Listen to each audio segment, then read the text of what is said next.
आज गोटे as problem करवा देख ये परीक्षा ये टाइप क्वेश्चन आसुच्छी Arun's age after 15 years will be 5 times his age 5 years back what is the present age of Arun option दिया है पे देख फास्ट कौन गोटे गार पका यहाँ प्रेजेंट एज एटी आम प्रेजेंट ने प्रेजेंट एपटा हूँ आफ्टर एपटा हूँ बिफोर प्रेजेंट एज मनकर एक्स नहीं गले प्रेजेंट एज आमर है एक्स आफ्टर 15 years एज के हम ना x plus 15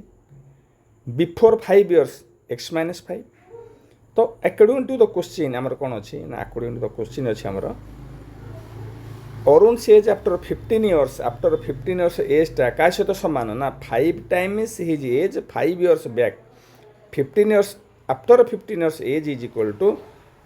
5 into x minus 5 this is your equation this is your equation तो x plus 15 is equal to 5x minus 25 तो x टेपटू पड़ेगा 4x ये एपटे आसी मिसीगला 4x is 40 x is equal to 40/4 तो x is equal to 10 x is equal to 10 this is your answer okay this is your age problem.